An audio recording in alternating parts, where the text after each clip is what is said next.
저희가 창세기 1장을 살펴보면서 저희들이 말씀을 통하여서 보게 된 내용들이 있습니다. 하나님께서 말씀으로 세상을 창조해 나가십니다. 첫째 날부터 시작해서 여섯째 날까지 하늘과 바다와 땅을 지으시고 또 동물과 물고기와 새와 나무와 식물들을 만드십니다. 그리고 창조의 백미, 창조의 절정이라고 할 수 있는 사람을 마침내 만들어내십니다.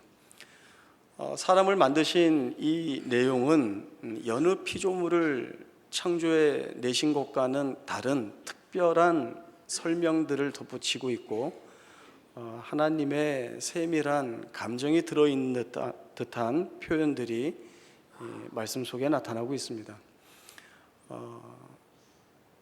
사람을 창조하시면서 하나님은 하나님의 형상과 모양대로 지으셨고 또 하나님이 보시기에 좋으신 그 창조하신 세상을 하나님을 대신하여 다스릴 수 있는 통치권도 주셨습니다.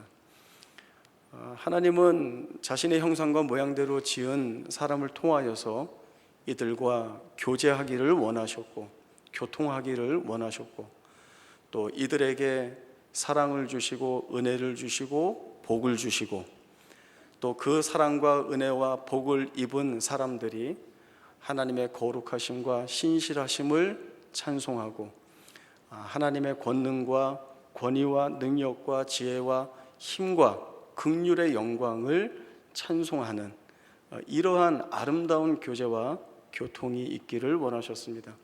이를 분명히 목적하고 의도하시고 사람을 창조하신 것입니다. 우리가 이 하나님을 고백합니다. 하나님은 창조주이십니다. 하나님은 못하실 일이 없으신 분이십니다. 하나님은 위대하신 분이십니다.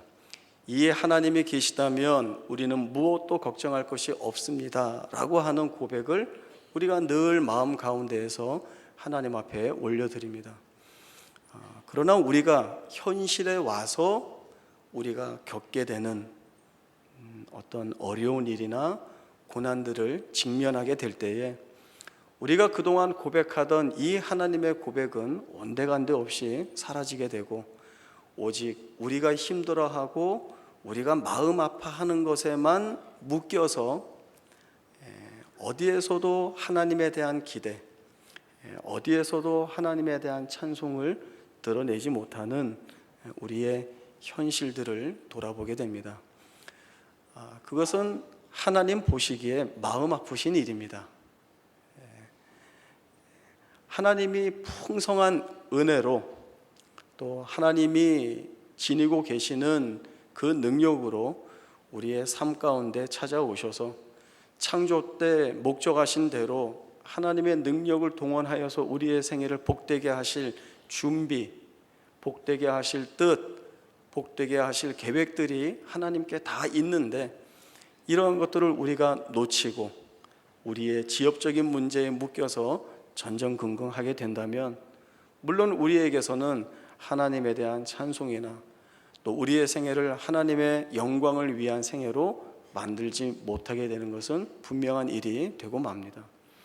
그래서 오늘 말씀들을 통하여서 하나님이 우리의 생애에 얼마나 적극적으로 개입하시는가, 우리의 생각과 우리의 상상을 뛰어넘는 하나님의 일하심의 현장을 찾아볼 것이고 그 다음에 이런 하나님에 대하여서 우리가 어떤 마음의 고백과 또 삶의 고백들을 드려야 하는가 하는 부분들을 보도록 하겠습니다. 이스라엘은 광야 40년의 생활을 마치고 이제 여호수아를 새 지도자로 세워서 가나안 정복 전쟁에 나서게 됩니다. 이스라엘이 가나안 정복 전쟁을 하는 첫 상대는 여리고 성입니다. 여호수아는 여리고 성과의 전쟁을 앞두고 정탐꾼을 보내어서 그 성을 정탐하게 합니다. 정탐꾼의 책임은 우리가 잘 알고 있습니다. 들키지 않고 몰래 들어가서 그 성의 약한 부분이 어디인지 우리가 어느 쪽을 공격하면 승산이 있는지를 알아오는 그 정보를 수집하는 것이 이 정탐꾼의 책임입니다. 그러나 이 정탐꾼들은 의외의 고백을 듣게 됩니다. 그것이 9절부터 11절까지 나오고 있는 라합의 고백입니다. 라합은 이스라엘 사람이 아닙니다. 여리고 성에 사는 주민이고 가나안 사람입니다. 그러나 이 라합의 입술을 통하여서 하나님이 이스라엘에게 들려주시는 말씀이 있습니다. 그것이 무엇인가 하면 라합은 이스라엘의 하나님께서 이 땅을 너희에게 주셨음을 우리가 알고 있다라고 하는 고백을 정탐꾼에게 하고 있습니다. 하나님이 너희를 위하여 행하신 일이 무엇인지 우리가 다 들었다. 하나님이 너희를 위하여 홍해를 갈라 건너게 하신 일, 너희가 아모리 연합군 시온과 옥을 전멸시킨 일, 우리가 다 들었다. 그 일을 행하신 하나님으로 인하여서 우리가 간담이 높고 마음이 높고 정신이 무너졌고 결국 하나님이 참된 하나님이시며 이 하나님이 이 땅을 너희에게 주실 것을 우리가 알고 있다라고 하는 고백을 하게 됩니다. 라합의 고백을 듣고 돌아온 이 정탐꾼들이 여호수아에게 보고한 내용은 이것입니다. 하나님이 이 땅을 우리에게 주셨습니다 라고 하는 고백이죠. 다른 각도에서 이 동일한 사건을 보면 이렇습니다. 이스라엘이 여리고 성과의 전쟁을 앞두고 할 수 있는 일은 정탐꾼을 보내는 일입니다. 정탐꾼을 보내서 그들의 약점을 캐오고 그 약점을 물고 늘어져서 공격해서 이 성을 함락시키는 이 일만 이 이스라엘이 보고 있습니다. 그러나 이스라엘이 전혀 생각하지 않은 때에 하나님은 이 성을 이스라엘 손에 붙이시기 위하여서 이미 일을 하고 계셨다라고 하는 사실들을 저희들이 보게 됩니다. 아직 전쟁은 이루어지지도 않았습니다. 시작되지도 않았습니다. 그러나 여리고 성의 주민들은 하나님이 이 땅을, 이 성을 이스라엘 백성에게 주시기로 하셨다라고 하는 것을 알고 마음이 이미 다 무너져 내려 있습니다. 이것은 무엇을 뜻합니까? 이스라엘이 계획하지도 않았고 하려고 하지도 않았던 그때에 또 이스라엘과는 전혀 다른 시간대에 다른 곳에서 이미 하나님께서는 이스라엘을 위한 일들을 하고 계신 것입니다. 가나안 백성들의 마음을 녹아내리게 하시고 하나님에 대한 이해를 갖게 하셔서 그 하나님을 두려워하는 자들로 만들어내신 것입니다. 그래야 전쟁을 하기도 전에 이미 이 땅이 하나님으로부터 이스라엘에게 주어지는 것임을 알게 되는 것이죠. 여기에서 우리는 하나님의 놀라우신 그리고 하나님의 위대하신 면을 보게 됩니다. 우리가 구하지 않고 우리가 하나님께 기대하지 않은, 우리가 현재 살고 있는 이 현재에서 하나님께 아뢰지 않은 그때 여기와는 전혀 상관없이 하나님이 우리를 위하여 일하고 계신 것입니다. 내가 이 문제를 문제라고 여기지 않는 때에 하나님이 이 문제를 해결하시기 위하여서 이미 오래전부터 일하고 계시다는 것, 내가 예측하거나 내가 예상하지 못한 지금 나와는 전혀 별개의 문제일 수 있는 문제들이 이미 하나님께서 그 일에 간섭하셔서 하나님의 일들을 만들어 가시고 준비하여 가시고 그 일들을 통하여서 내게 주실 복과 은혜와 영광을 확인하게 하기 위하여서 하나님은 우리와는 전혀 다른 곳에서 하나님의 일을 하고 계시다라고 하는 것이 성경이 우리에게 주고 있는 말씀인 것입니다. 우리가 처음 하나님에 대하여 고백하는 것, 하나님은 창조주이십니다. 하나님은 능력이 많으십니다. 하나님은 위대하신 하나님이십니다. 이 하나님으로 인하여 사는 우리 인생은 복됩니다 라고 하는 우리의 고백의 그 실제를 하나님이 우리의 생애 속에서 하고 계시다는 것이죠. 우리가 안고 있는 연약함이 무엇인가 하면 우리가 맞닥뜨리고 있는 어려움에만 우리가 묶여 있다는 것입니다. 우리가 보고 있는 현실, 우리가 짐지고 있는 고난의 현장, 나를 힘들게 하고 때로는 나를 아프게 하는 조건들, 여기에만 우리가 보게 되는 것이죠. 그것은 고난이고 내가 무겁게 질 수밖에 없는 짐이고 내가 한탄할 수밖에 없는 고통인 것을 우리가 보게 됩니다. 그러나 우리가 고백한 대로 하나님이 위대하시고 하나님이 나를 당신의 모양과 형상대로 창조하셔서 복된 존재로 만드시기로 하신 하나님이시라고 한다면 그 하나님이 바꾸어 내실 또는 하나님이 그 현실을 사용하여서 우리를 복되게 하실 일들을 우리가 충분히 기대하고 소망할 필요가 있는 것입니다.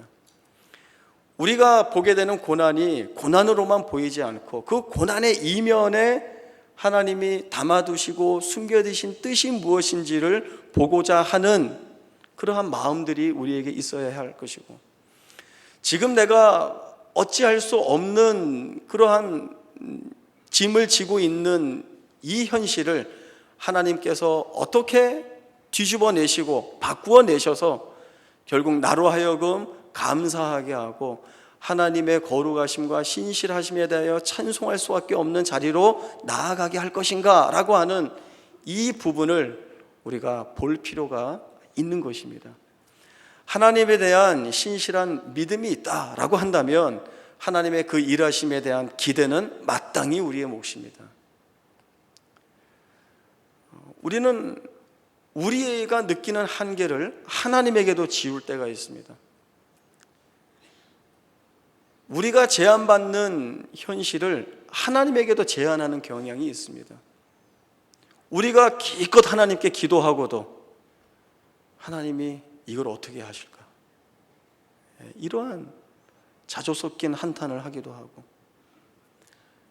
하나님이 분명히 해 주실 것이라고 기도하지만 그 기도의 한편에서는 정말 이 일이 이루어질 수 있을까라고 하는, 오히려 확률을 기대하는, 행운을 기대하는 그런 모습을 보일 때도 많이 있습니다. 실제 우리의 모습을 돌아보시기 바랍니다.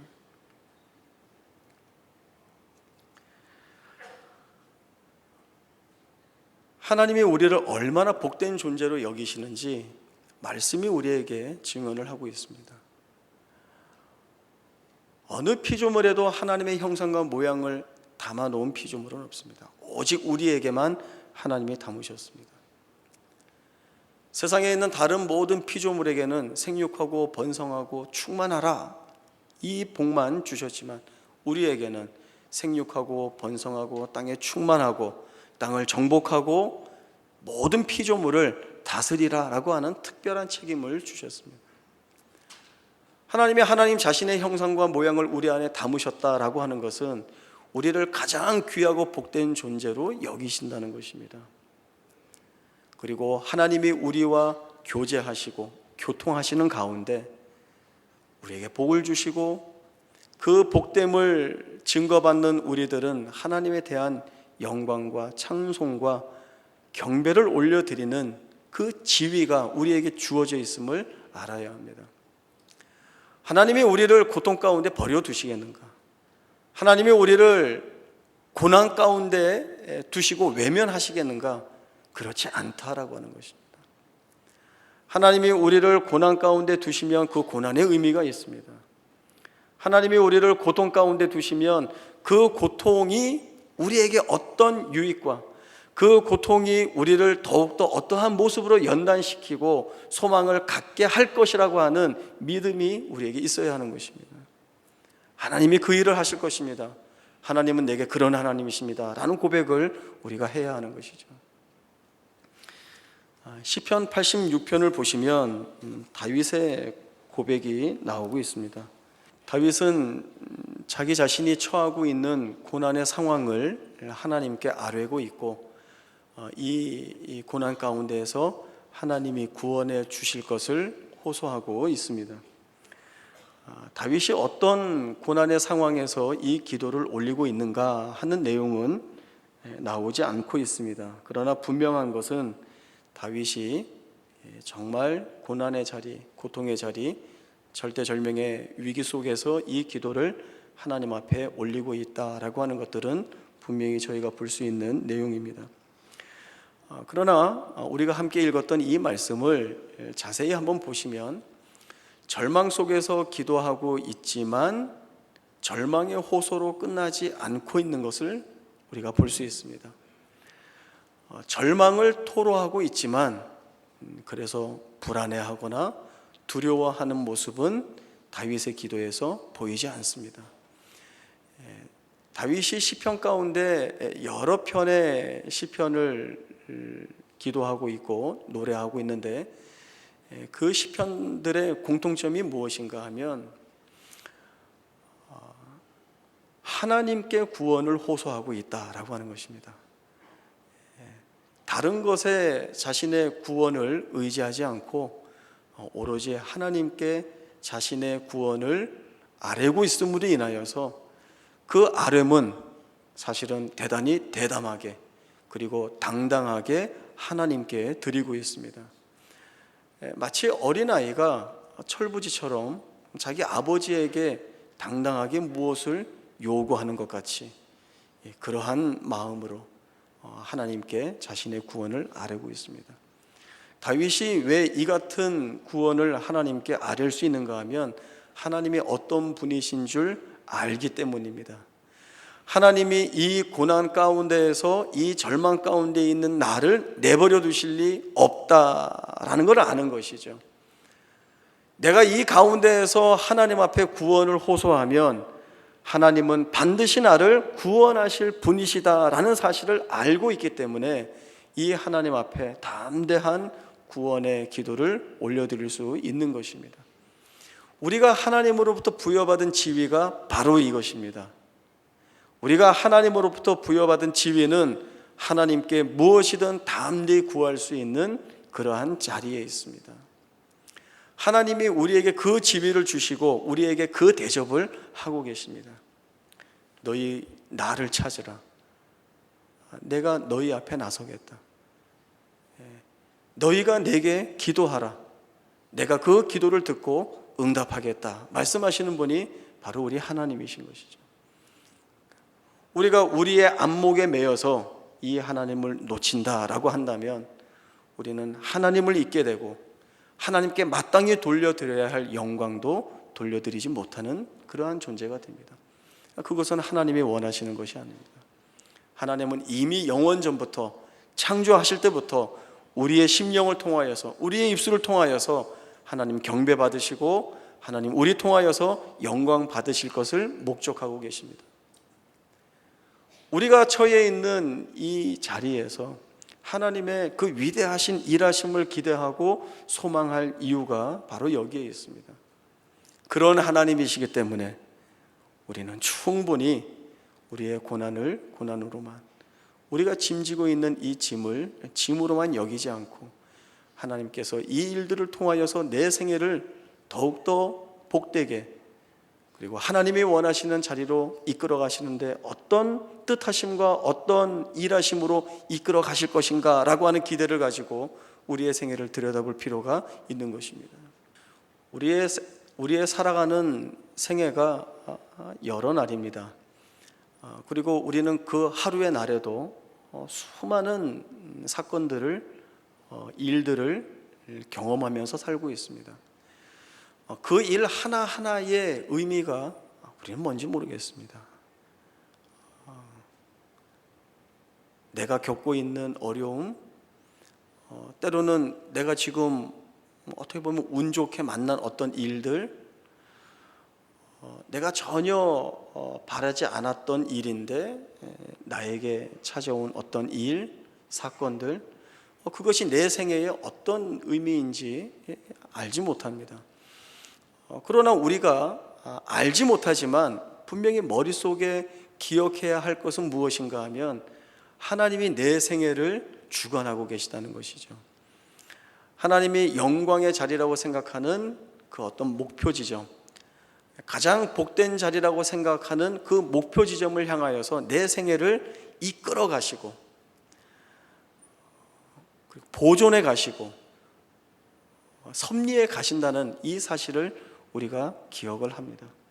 그러면 지금 내가 알지 못하는 이 일들이 앞으로 어떠한 일로 바뀌거나 어떠한 일로 내 생애 속에 쓰임 받을지 모른다라고 하는 기대를 갖는 것이 이것이 믿음입니다. 고난은 고난으로 찾아오죠. 그러나 그 고난을 하나님이 쓰시면 복으로 바꾸어 내실 수 있습니다.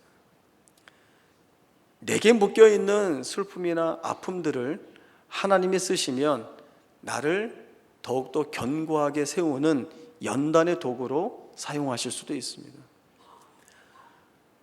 이런 일들은 나와는 상관이 없으면 좋겠어 라고 하는 그 일들을 하나님이 사용하시면 나를 겸손하게 만드는 일이 되기도 하고, 그리고 이렇게 겸손하게 만들고 연단을 시키는 자리에서 하나님이 우리에게 맡겨주신 책임들을 잘 감당해 나가는 자가 되게 하여서 하나님이 처음부터 우리에게 목적하셨던 우리의 입술을 통하여서 하나님의 거룩하심, 하나님의 신실하심, 그 하나님의 권능과 지혜와 능력과 그 긍휼의 영광을 찬송하는 자리로 이끌어 간다라고 하는 것들을 저희가 보게 될 것입니다.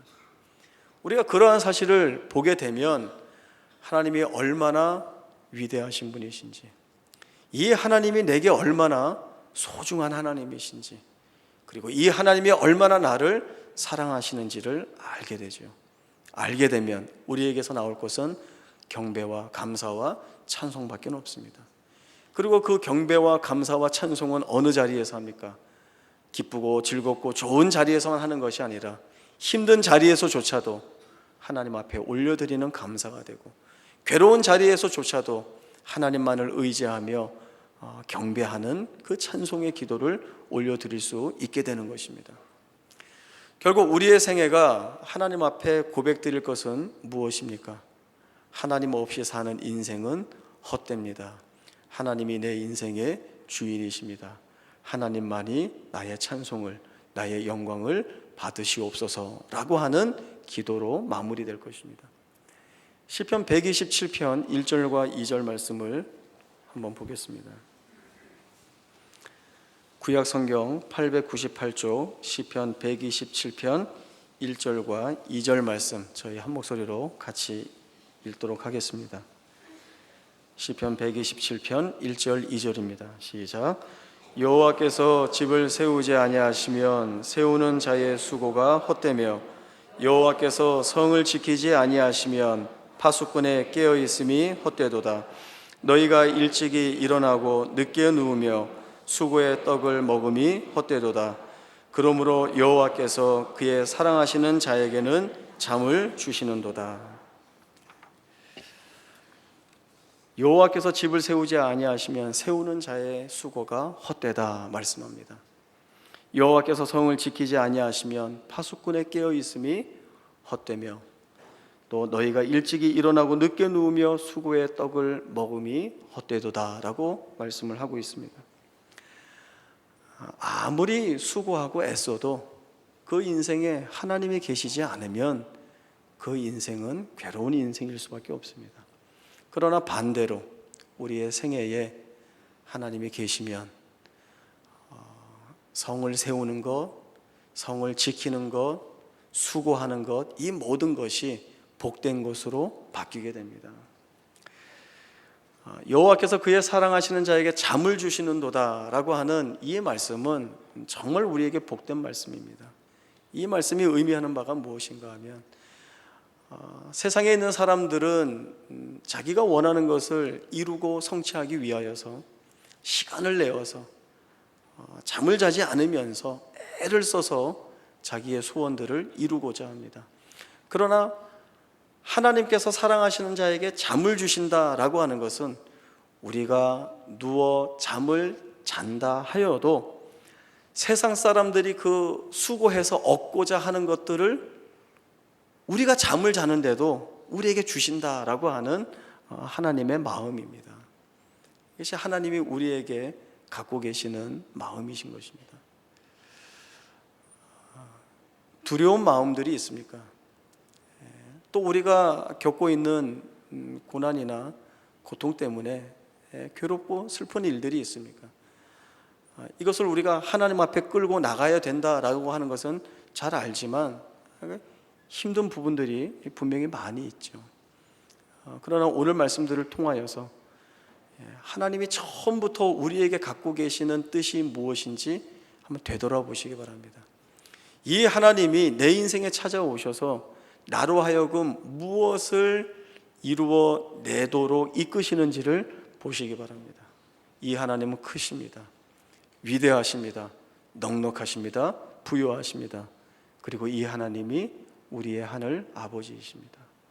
이 하나님께 모든 것들을 다 내어 맡기고, 그래서 세상이 줄 수 없는 그 넉넉함과 부유함을 하나님으로 인하여서 찾으시고, 그리고 이 하나님께 영광의 찬송을 올려드릴 수 있는 우리 모두의 복된 생애가 되기를 간절히 바랍니다.